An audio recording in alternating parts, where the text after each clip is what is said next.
Eh bien voilà, je suis donc Emmanuel Vaninis, dit Manu, chez les scouts tout le monde m'appelait Manu, ou Tétra, qui est mon totem. Le qualificatif est sentencieux, donc Tétra sentencieux.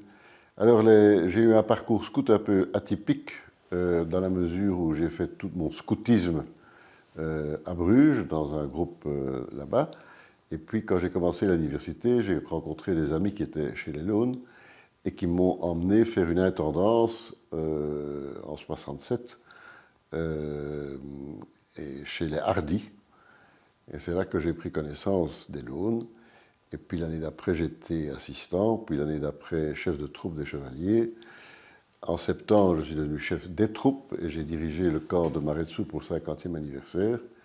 Et puis je suis devenu chef des troupes. On était 4 troupes au début. Quand j'ai quitté 4 ans après, on était devenu 7 troupes, je crois. Et alors j'ai fait une année de pause, je me suis marié et en 75, j'ai été élu. Je ne sais pas si il y avait déjà des élections à l'époque, ou c'est venu après. Mais en tout cas, j'ai été nommé chef d'unité en 75 jusqu'en 80. Voilà.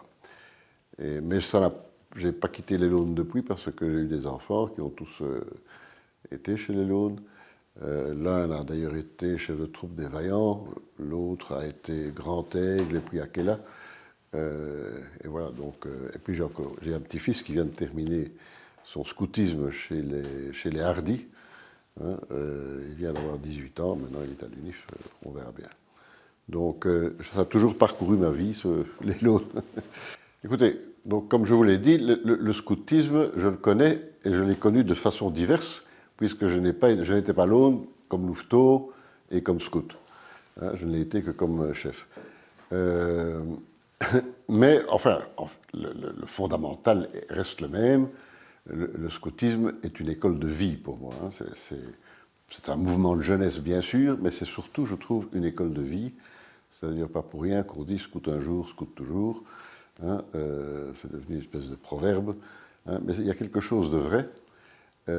Et donc, ce sens de l'engagement, le fait d'apprendre et de pouvoir prendre des responsabilités très jeunes, le fait de découvrir la nature et de la respecter, ce sont des choses qui vous restent, qu'on le veuille ou non, toute votre vie.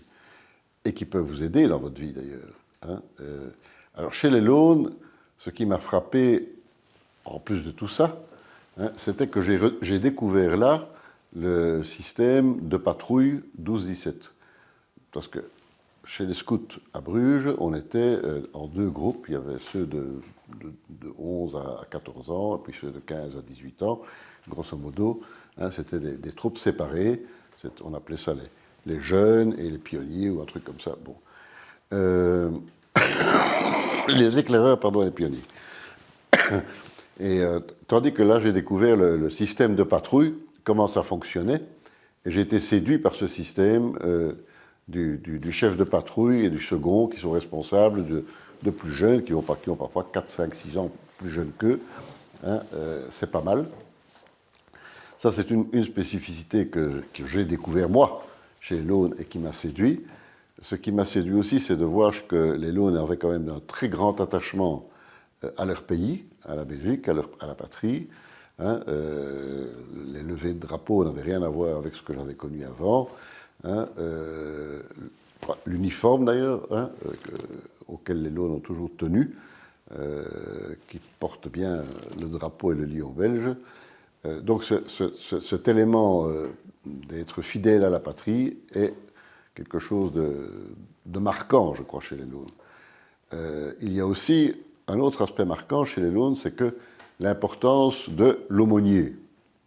Hein, c'est quelque chose qui m'a frappé aussi. Hein. Quand je suis entré chez les Launes, quand j'étais jeune chef, je ne savais pas très bien qui était le vrai patron des Launes. Est-ce que c'était le chef d'unité ou est-ce que c'était Pélican, l'aumônier? Hein, en tout cas, moi, j'ai dû passer par Pélican, l'aumônier à Louvain pour me présenter et me faire accepter chez les Launes. Ça, c'était clair, on devait passer par lui. Hein, et lui expliquer pourquoi on a envie, pourquoi on vous laisser, etc. Et donc il jouait un grand rôle, hein, dans la procédure de nomination, etc. L'unité était plus petite, c'était faisable, tout ça ça a un peu changé. La structure des Launes a beaucoup changé dans les années qui ont suivi. J'étais un peu au départ de ces changements, vu la croissance énorme de l'unité. Puis l'âge venant, Pélican devait penser à sa succession. Hein. Et alors il y a eu le jeune Pierre de Vos qui est arrivé. Et puis j'ai remarqué maintenant, en tout cas avec plaisir, quand on a eu la cérémonie à Kuckelberg, hein, de voir qu'il y avait quand même 5-6 aumôniers, 5-6 prêtres, des jeunes même, qui continuaient à s'occuper de l'unité. Donc c'était aussi quelque chose d'assez caractéristique. Et alors, ce qui est caractéristique aussi des Launes, c'est qu'ils ne sont ni rattachés à une paroisse, ni à une commune, ni à un collège. Ils viennent d'un peu partout, et ils ont un système de réunion pendant l'année qui est assez particulier. Hein, on ne fait plus de réunions dans un local, hein, on fait des week-ends, bon, et on fait 2 camps. Et c'est quelque chose qu'on a commencé aussi à l'époque où j'étais chef d'unité, et qui a continué, et je crois que c'est une bonne formule, hein, pour faire quelque chose de valable, hein, moins souvent, mais de façon plus intense. Ah ben oui, là écoutez, c'est vrai que le scoutisme a quelque chose, pour moi, c'était quelque chose d'extraordinaire parce que ça a rencontré ce que j'aimais bien, c'est de prendre des responsabilités, et prendre des responsabilités quand on y pense, qui ne sont pas aussi évidentes que ça. Quand on est chef de patrouille et qu'on est responsable d'une patrouille pendant un hike, heureusement qu'on ne se rend pas compte de toutes les applications que ça pourrait éventuellement avoir. D'ailleurs, je crois qu'aujourd'hui, on exagère un peu avec les problèmes de principes de précaution, de sécurité, on a peur de tout. À l'époque, on avait beaucoup moins peur de tout, mais on était quand même responsable de 7-8 gosses, enfin de 7-8 plus jeunes, quand on était chef de patrouille. Chef de troupe, assistant, etc., c'est la même chose. C'était des groupes alors de 40, 50 personnes. Donc l'apprentissage de la responsabilité, d'être responsable d'autres, de gérer, parce que quand on devient chef, etc., il y a quand même aussi la gestion administrative, la gestion humaine, la gestion financière, il y a tout ça. On apprend tout ça très vite, et je ne vois pas ailleurs, en tout cas pas dans ma vie, mais je ne la vois pas en général, je ne vois pas autre part où on pourrait avoir cette offre d'apprentissage de responsabilité aussi jeune dans la vie que dans le scoutisme. Et donc c'est vrai que ça m'a beaucoup aidé. En tout cas, quand j'ai commencé la vie professionnelle, etc., on m'a toujours dit que j'avais grandement réussi ma carrière parce que j'avais l'art de gérer les hommes. J'avais l'art de les mener, de leadership. Bon, sans doute que c'était un reste du scoutisme. Ah oui, il y a beaucoup de rituels chez les scouts. Hein. Enfin, d'après moi, il y a d'abord le rituel de ce qu'on appelait à l'époque le tenderfoot, c'est-à-dire celui qui n'avait pas encore fait sa promesse, hein, la patte tendre. Hein, et le rituel, là, est très beau, puisque c'est l'époque où les aînés doivent s'occuper, hein, et ne pas martyriser ces plus jeunes. Puis il y a le rituel de la promesse, qui est un très beau rituel. On prête serment, enfin, on promet sur le drapeau devant la troupe réunie. Hein, c'est un rituel. Il y a le rituel de la cour d'honneur, hein, qui, je ne sais pas si ça existe encore, mais en tout cas, à l'époque, c'était très important. C'était le staff et les chefs de patrouille qui faisaient ensemble la cour d'honneur. C'est eux qui décidaient, hein, si les plus jeunes étaient prêts pour la promesse ou pour la totémisation, des choses comme ça. Bon. Il y a le rituel de la totémisation, hein, avec un point d'attention, parce que la totémisation est quelque chose de très positif et de très valorisant si c'est bien fait, mais hélas, il y a eu des époques où, un peu par je ne sais quoi, enfin l'air du temps, certains ont exagéré en assimilant un peu trop totémisation et baptême étudiant. Hein, il y a eu des exagérations. Je crois qu'on y a mis fin. En tout cas, quand j'étais chef d'unité, c'était déjà un thème d'actualité où il fallait lutter contre la tendance de certains d'y aller un peu trop fort au niveau des totémisations, et au lieu que ce soit quelque chose de valorisant dont le jeune aurait gardé un bon souvenir, de passer dans une phase un peu trop humiliante, quoi. Donc il y a beaucoup de rituels, effectivement. Écoutez, mes enfants, en tout cas, bon, le souvenir que j'en ai, c'est que ça les rendait heureux. Ils revenaient contents. C'était quelque chose de positif dans leur vie, hein, d'abord de faire du scoutisme, de venir des camps, puis après ça, quand ils ont été chefs, le sentiment un peu du devoir accompli, de la réussite, hein, parce qu'un camp, c'est toujours un peu un pari. Hein, et la réussite d'un camp tient à un certain nombre d'éléments. Et donc, quand on est content, quand on voit que les jeunes sont contents, c'est un sentiment de réussite. Non, moi, je n'ai pas perçu chez mes enfants de réticence ou de refus, hein, d'être scout et de faire du scoutisme et puis d'être chef. Moi, ce qu'on m'a raconté, que je crois qui est exact, c'est que le père Atou, je crois, avait eu la chance de rencontrer Baden-Powell en Angleterre, etc. Il était moine à Maretsu, enfin, il est arrivé à Maretsu, hein, et il a eu l'idée de créer une patrouille, hein, puis c'est devenu une petite troupe, hein, de scouts, hein, vu son expérience qu'il avait acquise. Je crois même qu'il avait eu l'occasion de rencontrer BP, Baden-Powell, à l'occasion, et qu'il avait été marqué par ce mouvement de jeunes, hein, qui était en essence, enfin, qui sont nés, je crois, Baden-Powell a créé officiellement le scoutisme, je crois, en 1910 ou un truc comme ça, hein, très peu de temps avant la Première Guerre mondiale. Et ça a été un succès, une traînée de poudre et un succès éclatant. Et voilà. Alors, les Launes ne sont pas les premiers scouts en Belgique, hein, mais c'est une des premières. Et puis c'est une particularité parce que, en fait, le fait d'avoir été créé ici à Maretsu pour des garçons qui étaient pensionnés, qui ne rentraient pas chez eux à l'époque, en tout cas pas tous les week-ends, ni même tous les 2 weeks, je crois que c'était tous les 3 mois ou tous les mois qui rentraient chez eux. Donc, d'où aussi le nom, hein, alone, isolé. Hein, et plus tard, quand on a créé une troupe à Bruxelles, ça s'est appelé les Vaillants, parce que ceux-là faisaient du scoutisme classique, avec des réunions le dimanche, avec un local, avec ceci, etc. Bon. Moi, je n'ai pas connu ça de mon temps. Attention, il y avait bien sûr des scouts ou des routiers, comme on disait, hein, à l'époque, qui alors allaient rendre service dans d'autres unités, ou qui ont peut-être collaboré aussi à lancer des unités particulières, par exemple des unités qui étaient plutôt focalisées vers l'intégration d'enfants handicapés. En fait, les Launes sortent à ce moment-là de leur statut typiquement de scouts isolés, hein, qui sont pensionnaires, hein, et qui n'ont pas l'occasion de faire du scoutisme le dimanche, le week-end, hein, puisqu'ils ne rentrent pas chez eux. Bon. Et donc, il y a une formule qui se développe pour les. Et puis, bon, le temps venant, la méthode développée par les Launes ici à Maretsu prend un peu de l'essor. Il y a des gens qui voudraient le faire sans être à Maretsu. Et donc, est créé alors les Vaillants de Saint-Michel qui ont fait des petits d'ailleurs après, hein, puisque les Launes, les isolés, moi j'ai encore connu quand j'étais chef de troupe, j'avais une patrouille isolée dans la troupe. Donc on ne les voyait qu'à Pâques et au Grand Camp. Bon. Et puis il y avait ça un peu dans toutes les troupes.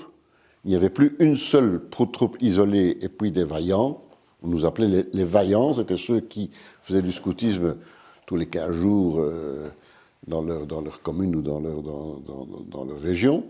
Hein. Mais les Launes avaient quand même un problème parce que ça venait d'un peu partout en Belgique. Donc on avait gardé cette formule d'isolé où on disait à ces scouts-là, bon, vous venez, pour vous, c'est le camp de Pâques et le grand camp. Et ils étaient intégrés dans la troupe à ce moment-là.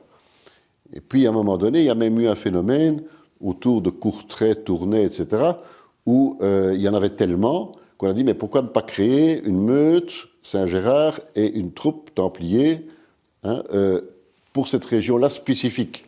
Ce sera plus facile, etc. Donc ça a eu lieu, ça a tenu des années, et puis ils se sont eux-mêmes redissous dans les autres troupes et unités, parce qu'ils trouvaient quand même que c'était un peu trop isolationniste. Bon. Et petit à petit, avec le changement de méthode, c'est-à-dire que d'une part, les pensionnaires rentrent tous les week-ends chez eux, et d'autre part, les troupes ont décidé de faire des réunions seulement toutes les 2-3 semaines sous forme de week-end, mais c'était accessible à tout le monde. Donc aujourd'hui, le phénomène typique isolé a disparu. Hein, et il n'y a plus cette différence entre isolé et ce qu'on appelait avant vaillant. Mais on est tous restés l'aune, bien entendu. Que j'ai connu personnellement, d'abord, j'ai connu personnellement Pélican, qui a joué un très grand rôle. Donc c'est l'abbé Anquet, qui était l'aumônier l'Aune entre 1953 et 86, quelque chose comme ça. Et donc, quand moi je suis arrivé chez les l'Aune, c'était un personnage, quoi, et, très important. Et sinon, bon, les l'Aune m'ont aussi permis d'avoir des amis pour la vie. Hein. Aujourd'hui, la plupart de mes amis ont été l'Aune. Enfin, tous ceux que j'ai rencontrés à partir du moment où je garde encore quelques amis, qu'on dit de jeunesse ou de collège, mais la plupart sont arrivés aussi grâce au l'Aune. Hein, et donc, j'ai connu beaucoup de chefs, mes collègues des autres troupes, mes successeurs, etc. Puis j'ai suivi ça, puisque j'étais responsable des troupes pendant 4 ans, puis responsable d'unité pendant 5 ans. Donc j'ai connu des tas de générations. Bon, quelqu'un qui m'a marqué, mais qui était hélas décédé, c'est mon prédécesseur comme chef d'unité, Xavier Creusmans, hein, qui a, avec moi comme responsable des troupes, et Jean-Jacques de Bassompierre, responsable des meutes, hein, on a commencé à restructurer un petit peu et à remettre des choses à l'honneur au niveau de la façon de nommer les chefs, la façon de les former, enfin, une série de pédagogies qui ont été mises au point. On n'a jamais trahi ni voulu changer le fond de l'affaire, parce que mon temps était aussi marqué par une bataille dommageable, triste, mais qu'il fallait mener pour préserver la méthodologie scout telle que nous la vivions. Hein, la FSC, à l'époque, tout comme le VVKS en Flandre, voulait absolument imposer cette méthode en scindant le groupe de jeunes entre les plus jeunes, éclaireurs, et les plus anciens, pionniers. Et donc, une série d'unités en Belgique, on n'était pas les seuls. On était un peu à la pointe, avec une unité de Liège, avec d'autres, etc., pour défendre notre spécificité et trouver que nous étions fidèles à l'imagination et à ce qu'avait voulu Baden-Powell. Hein, et que, voilà, on a pu gagner cette bataille, entre guillemets, mais c'est vrai que les relations avec la fédération, en tout cas de mon temps, n'étaient pas bonnes et n'ont jamais été idéales après, parce que, alors qu'on était un commissariat spécial, d'ailleurs, c'est très drôle, le chef d'unité, à l'époque, il était commissaire des l'Aune, parce que c'était un commissariat spécial au sein de la FSC. Bon, je ne sais pas si ça s'appelait la FSC à l'époque, c'était les scouts catholiques de Belgique, tout ça n'était pas encore scindé stupidement. Bon. Et donc, c'était un commissariat spécial, et puis à un moment donné, ils n'ont plus voulu de ça. Alors, je ne sais pas tout ce qui a pu jouer. Je suppose que ce qui a un peu joué, c'est que les l'Aune avaient un peu une image élitiste de gosses de riches ou de je ne sais quoi. Bon, je suppose aussi que l'attachement aux valeurs traditionnelles du scoutisme n'était pas bien vu, hein, dans le mouvement et l'époque un peu contestataire des années 60 et 70, etc. Enfin, ça n'a jamais été évident, nos relations avec...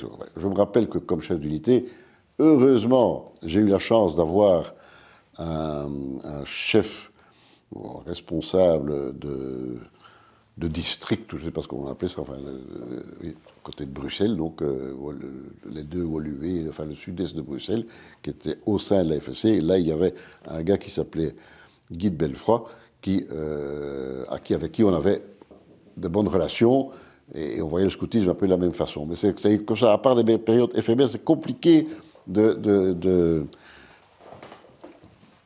en tout cas de mon temps, de collaborer avec la FSC. On devait plutôt lutter contre les nouvelles tendances que collaborer.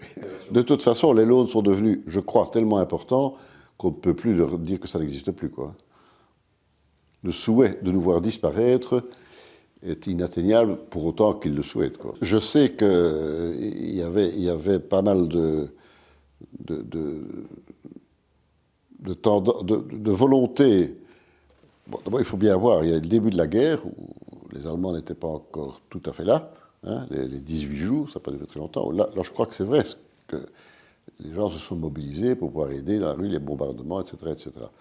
Après ça, je crois que l'autorité allemande a interdit le port d'un uniforme, la tenue de camp, tout ça, c'était éventuellement des foyers de résistance, etc. Il y a eu, malgré tout, ça j'ai entendu, pas mal de l'ONU qui ont fait de la résistance. Hein, et alors, quand la guerre a évolué, et puis qu'après ça, il y a eu la libération, mais que la guerre n'était pas terminée, il y en a beaucoup qui se sont engagés. D'ailleurs, il y a quand même une bonne trentaine de l'ONU qui ont laissé la vie. Hein. Et donc là, c'était aussi une tradition, je ne sais pas si elle existe toujours, c'était qu'une fois par an, lors de la fête nationale qui se passait toujours au camp, on lisait, on proclamait les noms de ceux qui étaient morts pour la Belgique, hein, et on lançait nos chapeaux en disant Notre-Dame l'Isère, qui était en fait elle une référence à la Première Guerre mondiale. Parce que les Launes ne sont pas nés avant la Première Guerre mondiale, mais juste le lendemain, hein, en 20, mais il y avait encore, c'était encore très imprégné, hein, de cette guerre, évidemment, hein, et donc ils ont choisi à un moment donné comme cri de rassemblement Notre-Dame l'Isère, et à la troisième fois, on jetait son chapeau en l'air. Bon, hein, alors je ne voudrais pas jurer de qui a inventé ce cri, mais en tout cas, il se pratiquait encore en 1980 quand j'ai quitté. Je ne sais pas s'ils les connaissent encore maintenant, ce Notre-Dame l'Isère, je ne sais pas. Mais ça s'accompagnait de la lecture annuelle, à une occasion solennelle, la fête nationale, de tous ceux qui étaient morts pour la patrie. Dans les annuaires Laune, etc., les premières pages étaient, on rappelait le nom de tous ceux qui étaient morts pour la Belgique.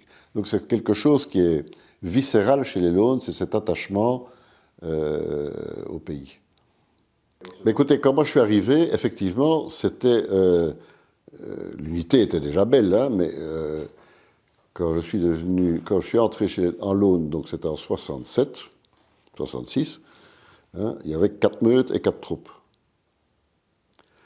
On est aujourd'hui à 10, je crois, 10 meutes, 10 troupes, plus les baladins qui n'existaient pas, plus, je crois, la route qui s'est bien restructurée. Donc c'est devenu très, très important. Mais c'est vrai que c'était... Maintenant, je ne sais pas, quand on parle de crise, j'ai lu ça, on n'en parlait pas quand je suis entré chez les Launes. C'était déjà du passé. Donc ces témoignages-là me manquent, de savoir est-ce qu'au lendemain de la guerre mondiale, en 1945, on était pratiquement sur le point de disparaître ou pas. Je ne sais pas. Je n'en ai jamais entendu parler, et même mes prédécesseurs ne m'en ont pas parlé, ceux qui ont vécu la guerre. Pour eux, ça continuait. Il y avait des pseudo-camps, il y avait des pseudo-manifestations, enfin, réunions. Il y en avait qui étaient plus audacieux que d'autres, qui allaient faire qui allaient se réunir devant un soldat inconnu ou je ne sais quoi pour narguer l'occupant. Bon, mais il y avait un lien qui se maintenait.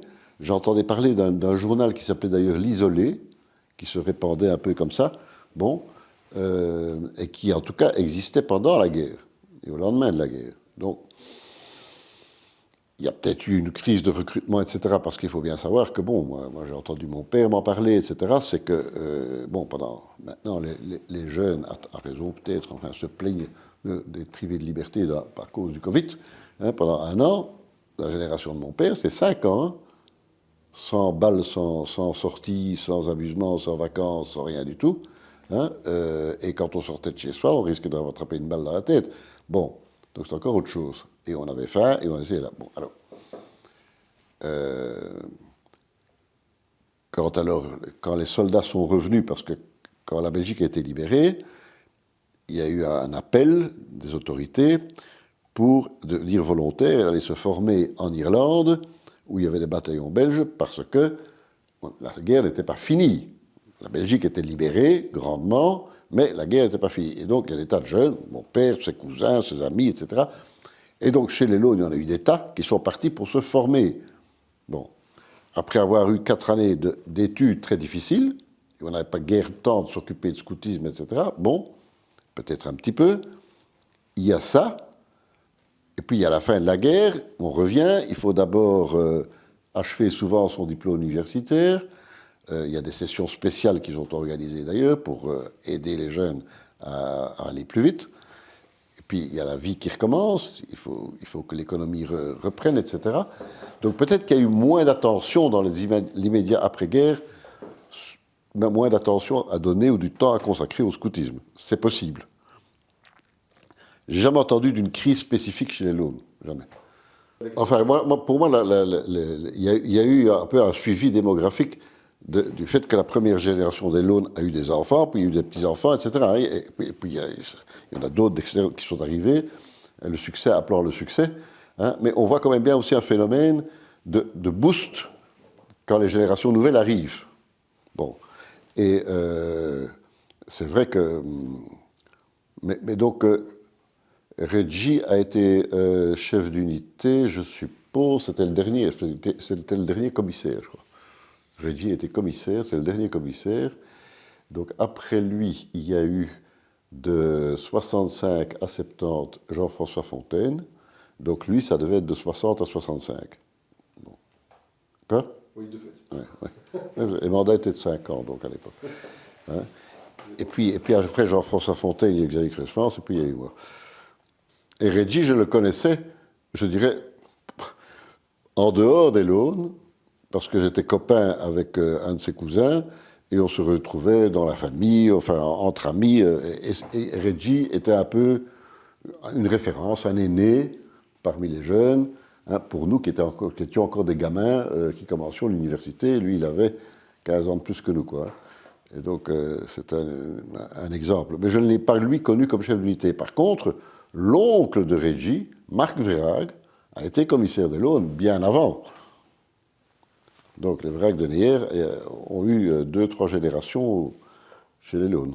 Moi, j'ai connu le temps pendant les 8 ans, si je compte ma période comme chef des troupes et puis ma période de chef d'unité, j'ai connu une première explosion, hein, l'accroissement, en termes d'accroissement, puisque, je vous dis, moi j'ai commencé les Launes à 4 troupes, et on est sorti à 7, hein, et la même chose chez les Meutes, 4, qui est peut-être de 8, puis maintenant on a refait un bond en avant, hein, on est maintenant, je crois, au moins à 10, etc. Bon.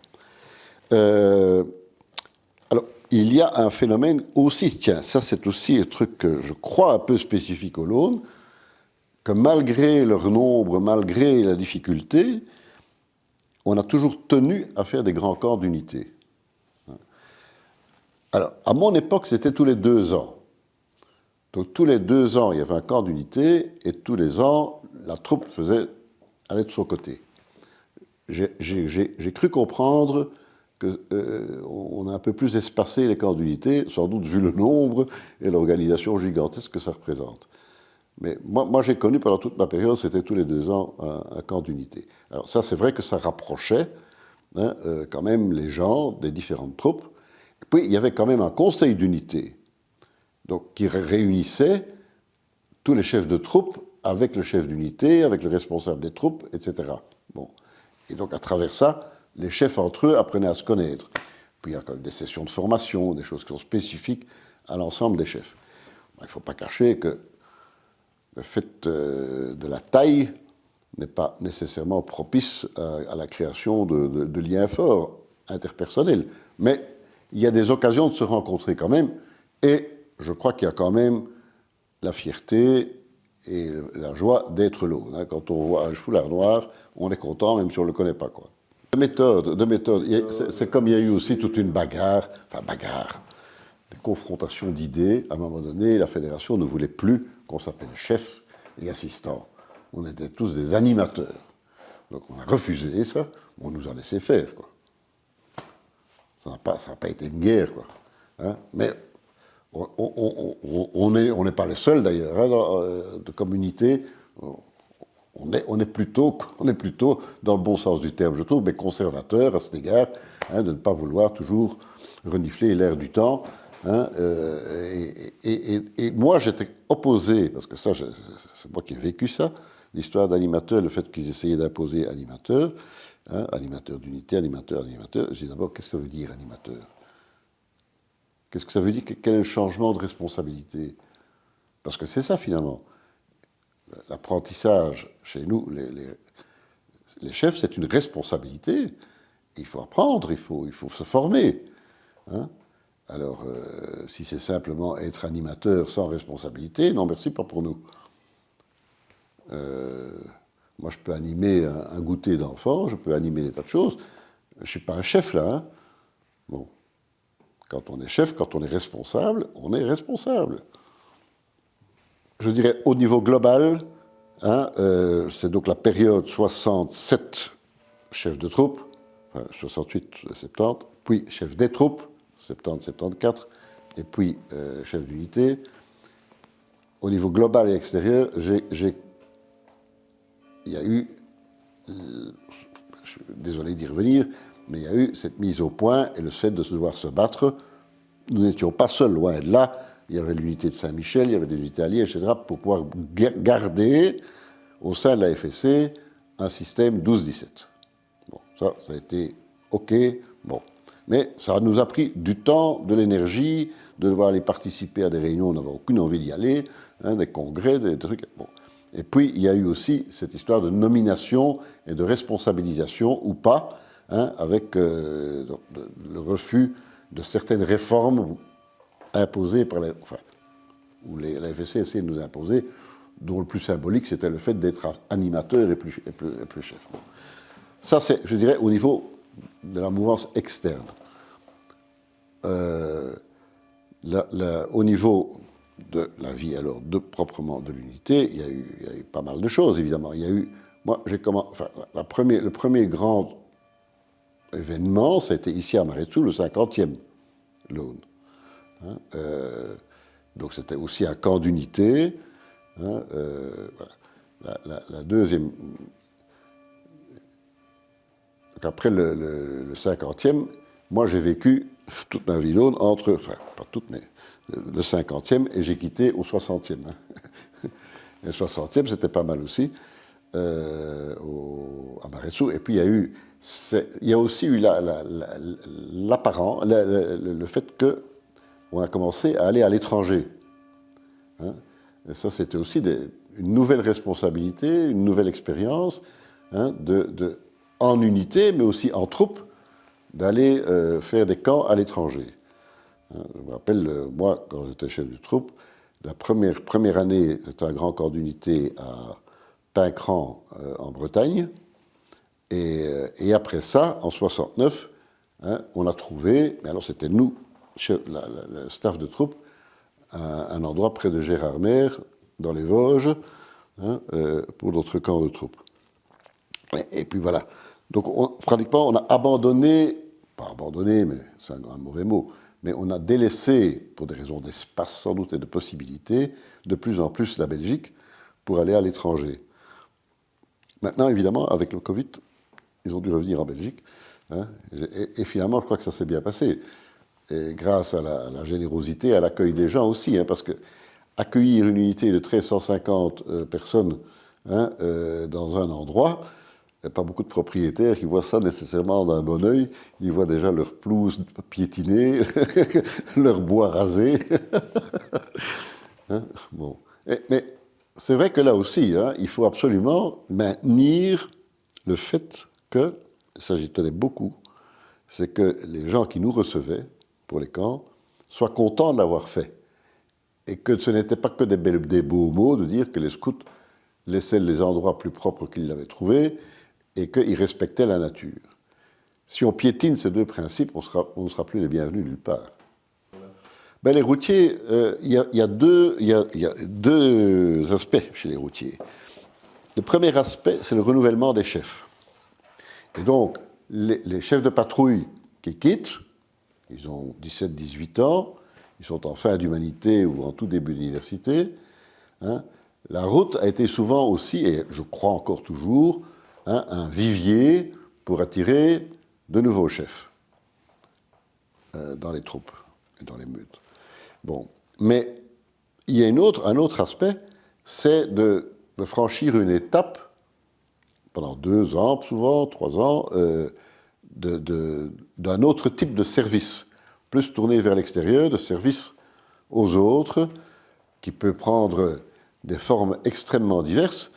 Moi, je me rappelle du temps, mon temps, qu'il y avait, par exemple, une équipe de routiers qui a été aidée Sœur Emmanuel en Égypte, hein, au Caire, là, les chiffonniers du Caire. Il y en a d'autres qui ont fait d'autres expériences. Il y a une équipe de routiers qui a pris un peu le parrainage, et encore aujourd'hui, il y a des administrateurs qui en sortent, hein, comme Serge Choïs et autres, qui ont pris sous leur parrainage des maisons d'enfants, hein, des maisons d'hébergement d'enfants, comme la Tramontane, la Châtaigneraie. Ça a été très, très tenu, porté par des chefs ou des routiers, d'abord l'Aune. Donc, cet aspect de service vers la communauté est plus large et en dehors même du scoutisme, quoi. Je suis très, très, très heureux de voir l'unité comme elle est aujourd'hui. J'ai été très impressionné par le fait que, bon, j'étais réimpliqué à la préparation du 100e, etc. Et c'est vrai que c'est assez émouvant pour quelqu'un de mon âge, hein.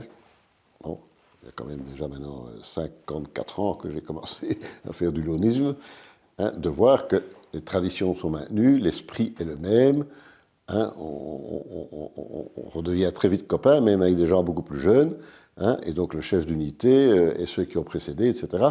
Ça a été d'un naturel fantastique entre les générations. Ça, c'est aussi quand même quelque chose de formidable. Ça n'existe plus, mais il existait avant une association qui s'appelait les Anciens des Launes, hein, qui était tenue par quelques anciens, même les pères fondateurs, et qui était une espèce d'association des anciens. Mais au-delà de cela, il y avait une espèce de conseil d'unité où il y avait aussi des anciens.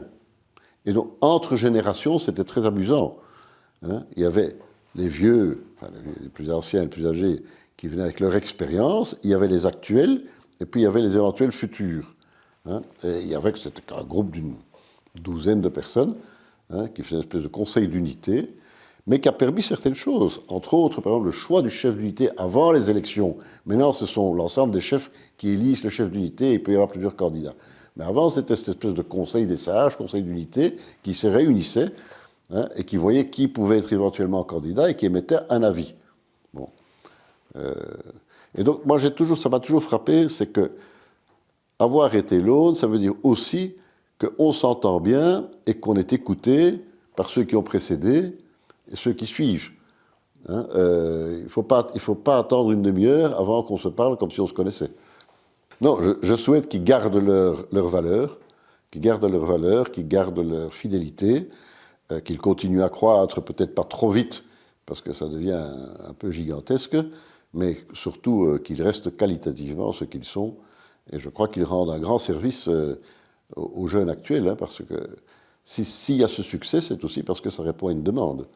Hein, et la formation des jeunes et le fait de donner des tuteurs, des balises aux jeunes et des idéaux, je crois que c'est quelque chose d'indispensable.